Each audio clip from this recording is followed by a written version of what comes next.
All right, what up, fam? So obviously, of course, the much anticipated 2021 roadmap for the rest of 2021, obviously, was actually released. And largely overall, I think it was actually a fairly good, it was a fairly decent blog post. I do think that there's some of the information there that was kind of vague. Not really much it was kind of more of an overview. They actually did mention too as well in the blog post that there were a couple of things that they talked about they kind of wanted to gauge how we were looking at this sort of this information, right? They mentioned it here so that they want to kind of create a player journey, as I said, player journey behind the scenes, player journey here. And as we read this section, keep in mind that these topics are best looked at as a narrative rather than individual. It says beats, but I'm assuming that this actually meant feats. I'm assuming that they wanted to actually say feats here, but overall, like I said, I think it was an okay sort of roadmap. Some of the information was good. I did like, obviously, I think one of the bigger things that stands out here for sure is going to be this grand arena or grand tournament thing that they're going to be introducing in the early 2022. But we'll talk a little bit more about that later. What I really wanted to talk about in this video was some of the stuff that they kind of omitted from this 2021 roadmap here. Some things that I would wish that they have actually talked about. And I think some of the community, and it's just not just about late game players, but some of the community overall is looking for to have right now some changes in the game. And the first one for me is going to be red stars. And I think as the content starts to expand and with now these Doom raids, and of course they're going to be introducing now these Doom 2 raids, that red stars definitely seem to be a massive problem in the game. There's a lot of players who will open up hundreds of 50, 60 red star orbs.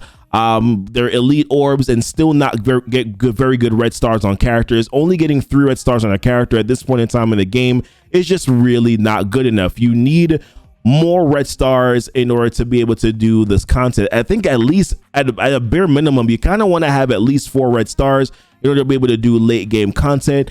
And you kind of ideally realistically want about 5 red stars, but we know that that's kind of challenging to guarantee that you're going to get. 4 red stars seems a little bit more reliable to get as a player. So I do think that one of the things that they should have definitely touched on here is red stars.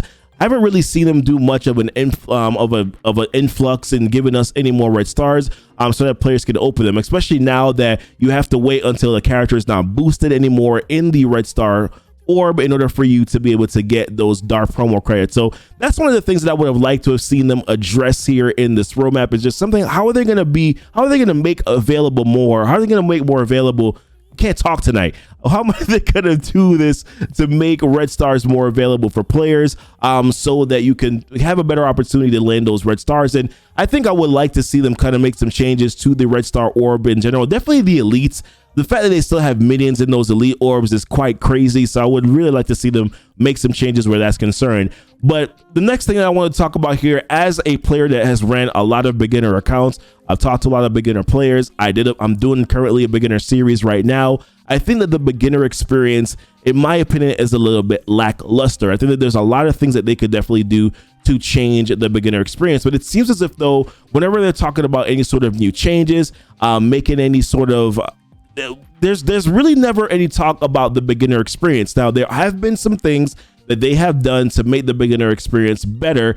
Some of it has been later game stuff that they've made more available to early game players, which I think is largely good. But I do think that some things that they still are some items that I would like to see them change. T3s are definitely still a big bottleneck in this game. If you are a player that gets into a higher alliance, you're also missing out on getting some T2s. There really, like I said, there's no mention of the beginner experience whatsoever. There's the level cap that's at level 70. You also have these blitzes. When a player gets to level 60, they get thrown into the blitz shard or they get thrown into the pack of wolves where they have to start competing with players who have been playing for a long time, who have these late game rosters, 50 million TCP rosters and plus and above. And now you, as a player that's just getting to level 60, is competing with those players at that range. I do think that this is something that they definitely need to take a look at. There really is no catch up mechanics in the game at all that I can really pinpoint.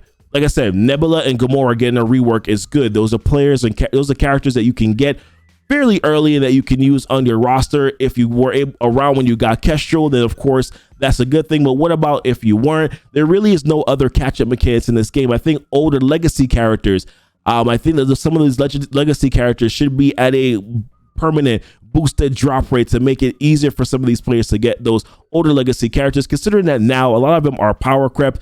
But at least it would be nice to get some of these earlier characters so that you can start using them as a part of the beginner experience. So I really think that largely the beginner experience has not been paid attention to enough, and I would have liked to have seen them address something that was related to beginners, because everything that was in this roadmap seemed to be largely geared towards late game content, new content that really, like I said, veteran players are going to be able to get to. Another thing that popped up while I was actually on stream here, really good suggestions by the stream overall, is character availability. I think that it's been a while since they've introduced any sort of new campaign nodes. We've been at Heroes Chapter 7 for a while now. We've been at Villains Chapter 7 for a while. Nexus Chapter 8, we've been there for a while now.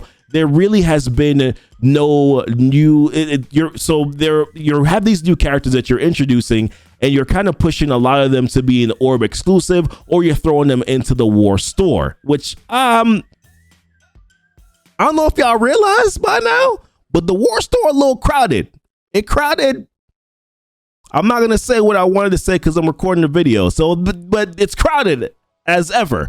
So I definitely think that they need to make some more campaign nodes that would allow them to put probably some of these newer characters in some of those later nodes. And then of course move in some, or maybe not even that, maybe some of these current nodes that are available right now in Villains and in Heroes and Nexus. Some of the characters don't necessarily need to be there. They're duplicate characters. So you could take and remove them out and then throw in some of those new characters that are in there instead of throwing them into this crowded War Store, or even worse, throwing them into this Orb exclusive character. It's just really not a great experience overall, in my personal opinion. We already talked about the higher legacy drops. That's one of the things I would definitely like to see them change as well. But overall, just more character availability, I think, is one of the directions that they definitely should go.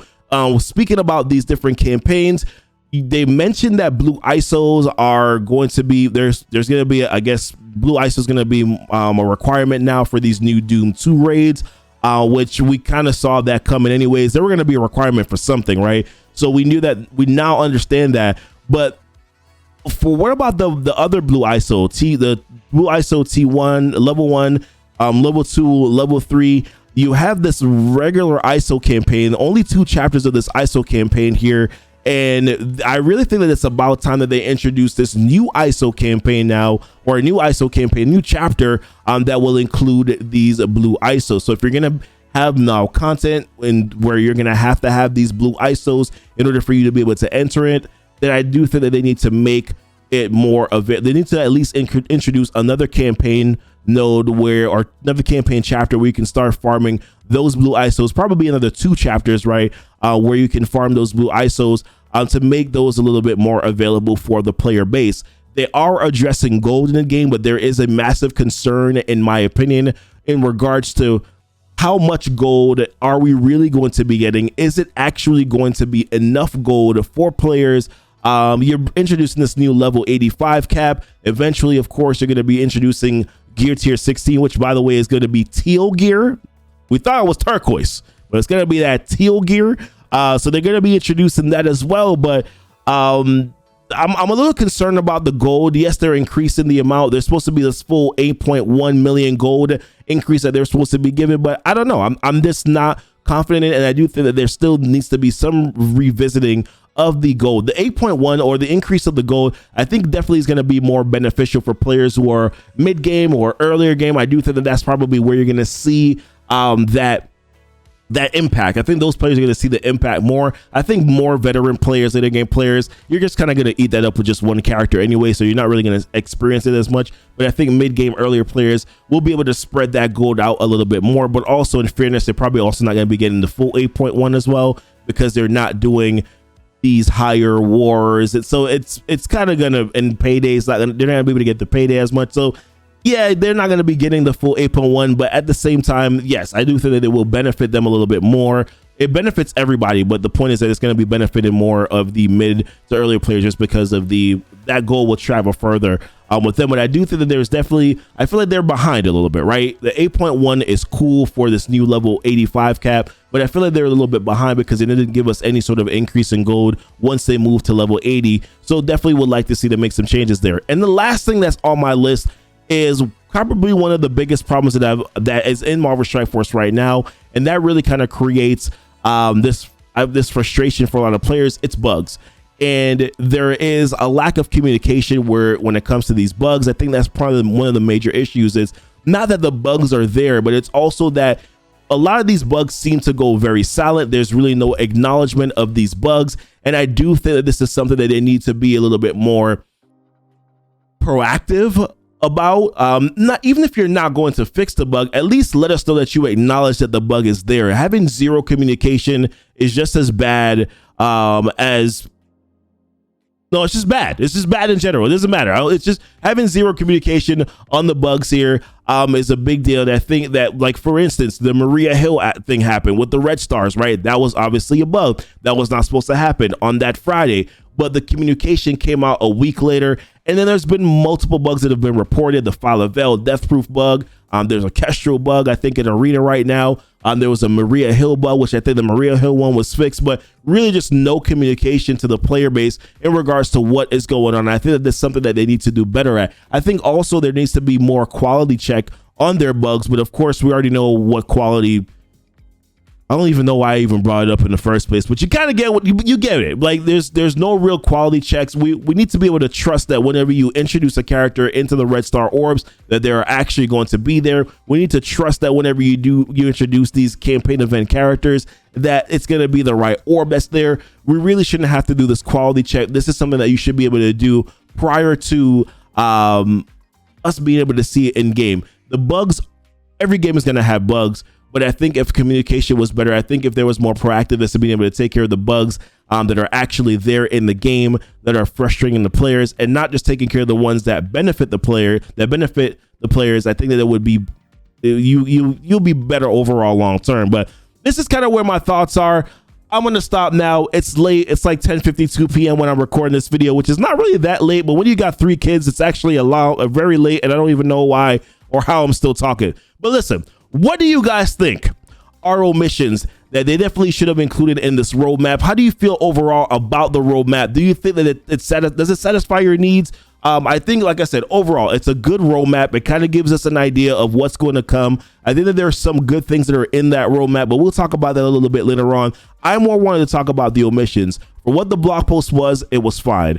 But I do think that there's some things that they definitely forgot to mention here. And I think that we as a player base and we as a community need to know that they're also thinking about as well. But appreciate you guys watching the video. Leave it in the comments. Let me know, guys, what other omissions, what other things that you would like to see them do. Hit the like button, guys. Subscribe if you haven't subscribed already. Check out the links down below. Discord, my Twitter page, Patreon, Amazon coins. Save some money here on Marvel Strike Force in-game purchases. I am sponsored by Amazon coins. Woo! That was a long promo, guys. Appreciate you guys so much. Y'all be blessed, and y'all be safe. All right, I need some water. That was a lot. I tried to do that relatively quickly, and it just didn't go as fast as I wanted to. What is it? It's actually not that bad. Yeah, what did I say? Water? I said I want water, right? Let's grab some damn water. Water. Come here to me.